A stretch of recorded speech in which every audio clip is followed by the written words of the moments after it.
Christmas morning arrived quietly. Snow covered the sidewalks like a clean promise, untouched and perfect. Inside the house, warm yellow lights wrapped around the living room. The Christmas tree stood tall in the corner, decorated with red ornaments, gold ribbons, and memories from happier years. Emily Carter sat on the couch, one hand resting on her swollen belly. 8 months pregnant. The baby kicked gently, as if reminding her that life was still moving forward, even when everything else felt frozen. Family filled the room. Mark's parents sat near the fireplace. His sister laughed softly while scrolling on her phone. Wrapping paper was stacked neatly beside the tree, waiting to be torn open. This was supposed to be a joyful morning. Emily believed that. She smiled when people looked at her. She nodded when they asked how she was feeling. Just tired, she said. Everyone told her that pregnancy looked good on her. But something felt wrong. Mark hadn't looked at her all morning.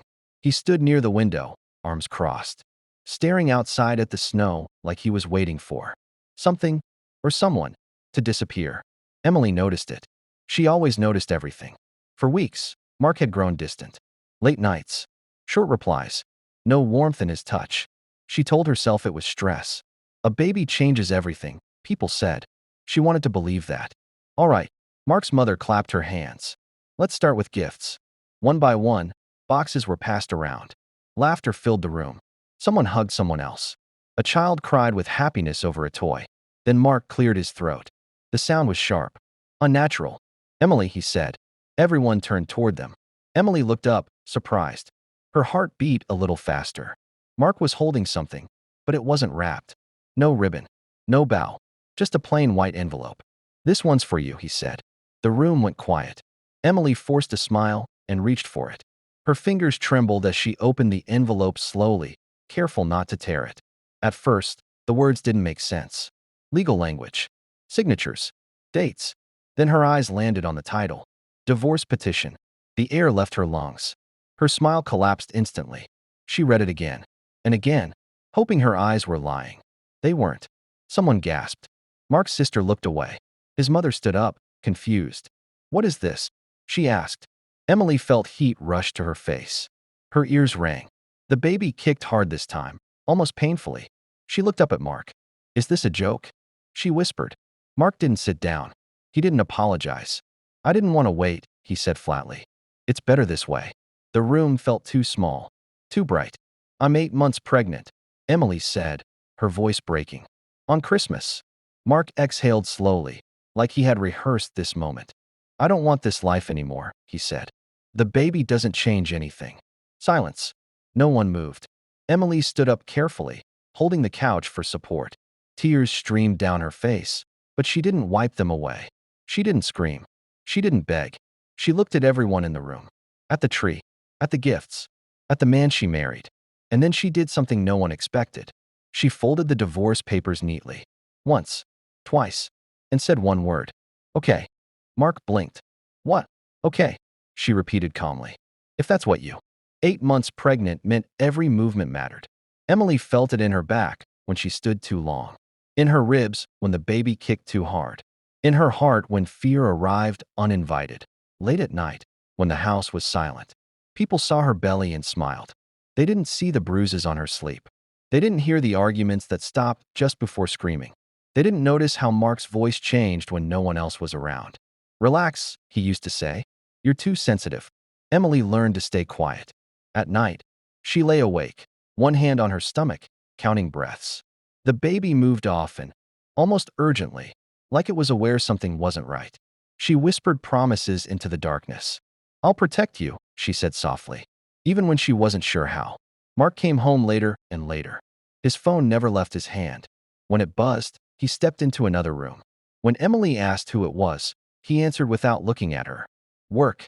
But work didn't smell like perfume. Work didn't erase messages so carefully. Emily noticed everything. She remembered the night she found the receipt. A hotel an hour away. A date circled in her mind like a wound she couldn't stop touching. When she asked him about it, he laughed. You're imagining things. She wanted to believe him. She needed to believe him. 8 months pregnant didn't feel like the right time for truths that shattered. Doctors' visits became her safe place. White walls. Calm voices. A heartbeat on a screen. Healthy baby, they said. Strong heartbeat. Emily smiled and nodded, but fear followed her home. One evening, she overheard Mark on the phone. "I can't do this anymore," he whispered. "I feel trapped." Emily stood frozen in the hallway, one hand gripping her belly, the other pressed against the wall. The baby kicked hard, as if reacting to the word trapped. She stepped back quietly before he saw her. That night, she cried without sound. She thought about leaving, about calling her sister, about packing a bag. But then she imagined Christmas, the family, the expectations, the pressure to smile. So she stayed. 8 months pregnant meant survival. The baby came first. Mark grew colder as her body grew heavier. He stopped touching her belly, stopped asking about names. When she showed him baby clothes, he looked bored. "Do we really need all this?"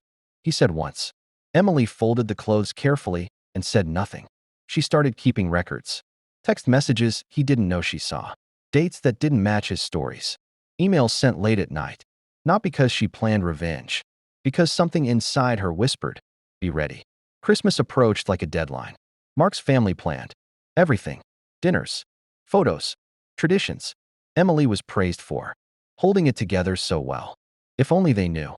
The night before Christmas Eve, Emily couldn't sleep. Snow fell outside, slow and quiet. Mark slept beside her, turned away. She felt the baby move again. "Tomorrow," she whispered. "I don't know what tomorrow brings." Her phone buzzed. A message from an unknown number. "He doesn't love you anymore." Her heart stopped. Another message followed. "He's been planning this for months." Emily stared at the screen, her hands shaking. She wanted to wake Mark, to scream, to demand answers. Instead, she deleted the messages. She lay there until morning, eyes open, heart racing. By the time Christmas morning arrived, something inside her had changed. She wasn't hopeful anymore. She was alert. 8 months pregnant, surrounded by family. Sitting under a tree filled with lies. Emily felt it clearly now. This wasn't going to end quietly. She didn't know how. She didn't know when. But she knew one thing for sure. The baby inside her wasn't just growing. So was her strength. And whatever Mark was planning, she was no longer unprepared. The envelope was thin, too thin to hold joy. I noticed it last, tucked beneath the tree where the lights dimmed into shadow. It wasn't wrapped. No ribbon. No tag. Just a plain white envelope with my name written carefully, almost respectfully, as if whoever had written it wanted to soften the blow before it landed. "Did you see yours yet?" Mark asked, his voice light, rehearsed. I nodded, even though I hadn't touched it. My hand rested on my belly instead. The baby shifted, a slow roll, like it sensed the air had changed. Christmas music played quietly from the speaker. Something cheerful. Something wrong. Everyone else was busy tearing paper, laughing, comparing gifts. His mother was admiring a scarf. His sister was taking photos. The room smelled like coffee and cinnamon, like every Christmas before this one. But the envelope stared at me. "Open it," Mark said. I bent down carefully, my body heavy, my back aching. 8 months pregnant meant nothing happened quickly anymore. Not standing, not sitting, not breathing through fear. I picked it up. It felt heavier than it should have. "Later," I said. Mark's smile tightened. "It's for you." From me. Something in his tone made my chest close. I slid my finger under the seal. The paper inside was crisp. Official. My eyes caught words. Before my mind could stop them. Petition for dissolution of marriage. The room didn't go silent. That was the cruelest part. Laughter continued. Wrapping paper crinkled. Someone poured more coffee. Life went on while something inside me collapsed. I read the first line again, slower this time, hoping it would change. It didn't. My hands started to shake. I tried to breathe quietly, not to make a scene. My heart pounded, so hard I thought everyone could hear it. I looked up at Mark. "You're joking," I said, almost smiling. "This isn't funny." He didn't answer right away. He just watched me, like he'd been waiting for this moment for weeks. Maybe months. "We'll talk later," he said. I didn't want to ruin Christmas. I wanted to laugh. I wanted to scream. Instead, I folded the paper neatly, just like I always folded things when I needed control. My baby kicked hard then, sharp under my ribs, and I winced. His mother finally noticed. "Is everything all right, dear?" "Yes," Mark answered quickly. "She's just tired."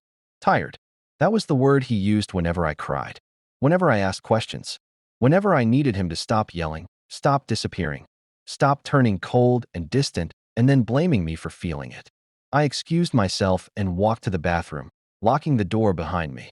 The mirror showed a woman I barely recognized, pale, swollen, eyes too big for her face. I pressed my palm against the sink and stared at myself. Divorce papers. For Christmas. While pregnant, I slid down onto the closed toilet seat and finally let myself cry. Silently, shoulders shaking. Not loud enough for anyone to hear. I had learned that lesson already. Memories rushed in uninvited. The nights he came home angry for no reason. The way his apologies always ended with, "But you made me." The times he grabbed my wrist too tightly and then bought flowers the next day. People said he was a good man. A provider. Calm. Responsible. They never saw how his voice changed when the door closed. I wiped my face and stood up. When I opened the bathroom door, Mark was waiting in the hallway. "We need to be careful," he whispered. "My parents are here." "Careful," I said. "You handed me divorce papers like a gift." "I did what I had to do," he replied. "This isn't working." "For who?" I asked. "Because I've been trying." He leaned closer. "Don't make this harder than it needs to be." That was when I understood. This wasn't a discussion. It was a decision already made. The envelope wasn't a question. It was a conclusion. Back in the living room, I sat quietly while everyone admired gifts I no longer cared about. The envelope rested on my lap, its edges digging into my skin. No one asked what was inside. No one noticed the way I held my belly tighter. No one saw the future cracking open in front of me. That night, after the guests left and the tree lights blinked alone in the dark, I placed the envelope on the dresser and stared at it. It wasn't a present. It was a warning. And for the first time since I'd married him, a different thought appeared, soft but stubborn, like my baby's heartbeat. I will survive this, even if it meant walking away with nothing but the truth. The table was set perfectly. Red placemats, polished silverware, a roasted turkey steaming at the center like it deserved applause. Candles flickered softly, casting warm light on smiling faces that believed in traditions. I took my seat slowly, one hand on my belly, the other gripping the chair as if it might slide out from under me.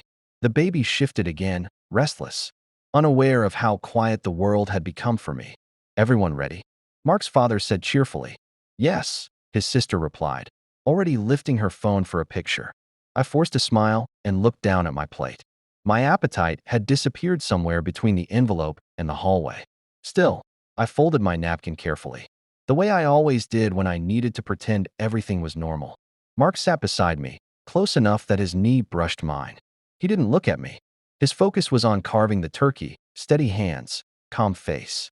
The same hands that had slid an envelope toward me that morning like it was nothing. "So," his mother said, turning toward me, "how are you feeling, dear?" "Almost time now." All eyes shifted to me. "Fine," I said. One word. "Safe." "Empty." She smiled warmly. "You're glowing." I nodded. If glowing meant surviving, then yes. I felt the heat behind my eyes but held it back. This was not the place. Not the moment. Not in front of people who believed silence meant peace. The prayer began. Everyone bowed their heads. I kept mine lowered, but my thoughts screamed. Grateful. For what? For a marriage ending before my child was born? For learning that love could vanish wrapped in politeness? For discovering how lonely you could be in a room full of family? Amen, everyone said together. Plates were passed around. Laughter returned, louder now, as if sound could erase tension. Conversations overlapped, work updates, travel plans, childhood stories. I chewed slowly, even though food tasted like nothing. Mark leaned over. "Eat," he whispered. "You need to stay healthy." I wanted to ask if he cared about me or only about appearances. Instead, I took another bite and nodded. His sister talked about baby names. "Have you two decided yet?" Mark answered before I could. "We're still thinking." Still thinking. Just like he'd been still thinking. When I asked if something was wrong. Months ago. When I asked why he came home late. When I asked why his temper changed so quickly. I watched his family laugh around the table and wondered how many truths were buried beneath their smiles. Maybe everyone had envelopes they never opened in public. At one point, Mark's mother reached across the table and squeezed my hand. "Your family now," she said softly. "Always." The words settled, heavy in my chest. Family. But what happened when the papers were signed? When the truth finally escaped this room? I felt a kick, stronger this time. I placed my hand over my belly, grounding myself. "I'm here," I thought. "I'm still here." Dessert arrived. Pumpkin pie, whipped cream, sweetness layered over everything that wasn't. I watched Mark laugh at something his cousin said and felt strangely distant, like I was watching a movie I no longer belonged in. No one mentioned the envelope. No one mentioned the tension. No one noticed the silence sitting beside me like an extra chair. When dinner finally ended, people lingered at the table, sipping coffee. Mark stood and stretched. "I'm going to step outside," he said. "Phone call." Of course. I stayed seated, listening to chairs scrape, dishes clink, conversations soften. His mother began clearing plates. I tried to help, but she waved me off. "Sit. You're pregnant," she said kindly. I obeyed, though what I really wanted was air. Space. Truth. As the room slowly emptied, I looked at the empty chair across from me.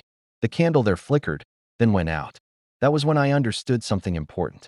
Silence isn't always peace. Sometimes it's survival. Sometimes it's fear.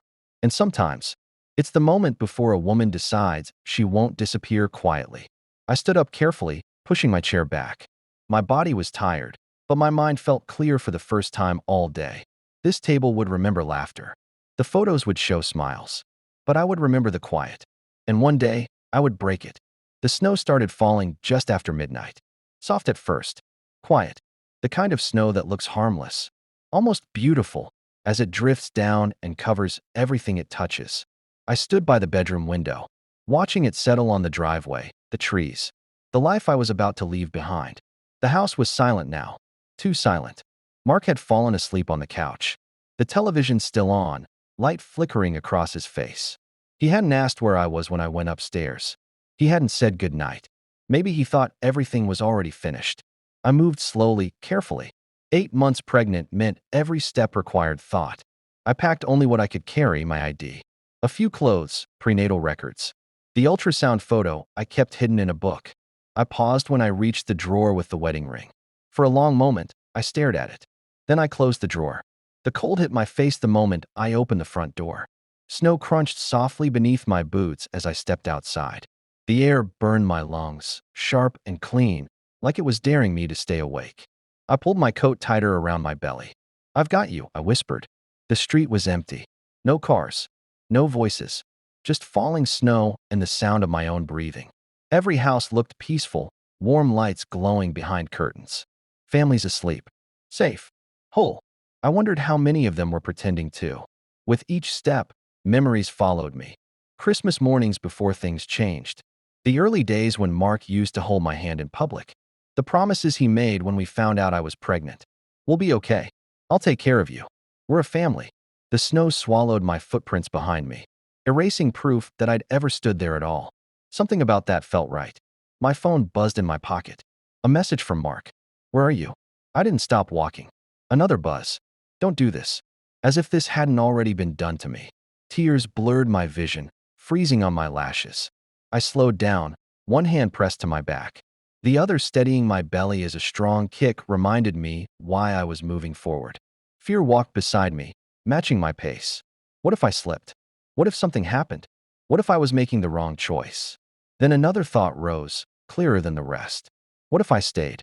I pictured years of silence at dinner tables. Envelopes instead of conversations. A child learning to be quiet to keep the peace. A home where love felt conditional. The snow fell harder now, covering my shoulders, my hair. I felt small under the sky, but not weak. By the time I reached the end of the street, my legs ached. I stopped beneath a streetlight, its glow catching the snowflakes as they spun around me. For a moment, I just stood there, breathing, letting the cold anchor me to this decision. This was the hardest thing I had ever done, and somehow, it felt right. I thought about the woman I used to be, the one who apologized too quickly, who stayed quiet too long, who believed endurance was the same as strength. I wasn't her anymore. My phone buzzed again. "Come back. We'll talk." Talk. Like before. Like always. I turned the phone off. The snow muffled the world, wrapping everything in stillness. I imagined telling my child this story someday. Not the pain, not the fear, but the moment I chose us. The night I walked away so they wouldn't have to. Each step forward felt heavier, but also lighter. Like shedding layers I didn't realize I was carrying. I didn't know where the road would lead. I didn't know how I would manage alone. I only knew this. Love should not arrive in envelopes. Silence should not feel like safety. And staying should never cost you yourself. The snow kept falling, and I kept walking. Mark woke up to silence. Not the peaceful kind, the kind that felt wrong. Like a room after a door slams, and you're left listening to the echo. The couch light was still on. Snow pressed against the windows. For a brief, stupid moment, he thought everything was normal. Then he saw the front door. Unlocked. He sat up, heart suddenly awake. "Emily," he called, rubbing his face. No answer. He stood, irritation rising first, not fear. She always overreacted. She always needed space. That's what he told himself as he walked through the house. The bedroom was empty. The closet, half full. Her toothbrush gone. The envelope lay on the dresser, the same one he'd given her, now opened again. He stared at it, something tightening in his chest. She left. Mark sank onto the edge of the bed. The quiet pressed in on him, heavier than any argument they'd ever had. He checked his phone. Messages unread. Calls unanswered. His last texts, "Where are you? Don't do this." Stared back at him, useless. Anger came easily. It always had. How could she do this? In her condition? Without talking to me? But beneath the anger, something else stirred. Something colder. Days passed. The house felt different without her. Not empty, just exposed. No soft footsteps. No quiet humming from the kitchen. No careful routines built around a pregnant body. He noticed dust. Dishes. Silence where there used to be breathing. His mother called. "She hasn't answered me either." "She needs time," Mark said. The words sounded practiced, like he was trying them on. At work, people asked about the baby. He smiled and nodded. Said everything was fine. At night, the bed stayed cold. Weeks later, the papers arrived, official this time. Her lawyer's name at the top. Conditions. Boundaries. Custody. Discussed in careful, formal language. This wasn't how it was supposed to go. He remembered the beginning. The way Emily laughed. The way she listened. How easy it felt to be seen without trying. He hadn't planned to become the man who raised his voice. He hadn't planned to harden. But control had felt safer than vulnerability. The first time she flinched. He told himself it was nothing. Stress. Hormones. The second time, he told himself she was too sensitive. By the time he realized she was afraid of him, it was easier to blame her than look at himself. Now the house reflected everything back at him. He found the ultrasound photo tucked inside a book she'd left behind. The image blurred as he stared at it. A life that had existed between them. A future he'd assumed would wait no matter what he did. It hadn't. On a snowy afternoon, he stood at the same window she had stood at weeks before. He watched the street, half expecting to see her walking back. Coat wrapped tight, forgiveness ready. She never came. Instead, life moved on without him asking permission. Friends stopped calling. Conversations shifted. The story changed, and for the first time, he wasn't the one controlling it. He thought power meant someone staying no matter how cold you became. He thought silence meant winning. He was wrong. Months later, he heard through family that Emily had given birth. A girl. Healthy. Strong. The news landed quietly. No celebration. No announcement. Just truth. He sat alone at the kitchen table. The same one where she'd been silent at Christmas. The chair across from him remained empty. This was the life he never expected. Not because he lost her, but because he finally understood why. Regret isn't loud. It doesn't shout or beg. It waits. It settles into corners and shows up when there's nothing left to distract you. He reached for his phone, then stopped. Some doors closed softly, he realized. Not to punish, but to protect. Outside, the snow melted slowly, revealing ground that had always been there. Inside, Mark sat with the consequence of a choice he never thought she'd make. Walking away.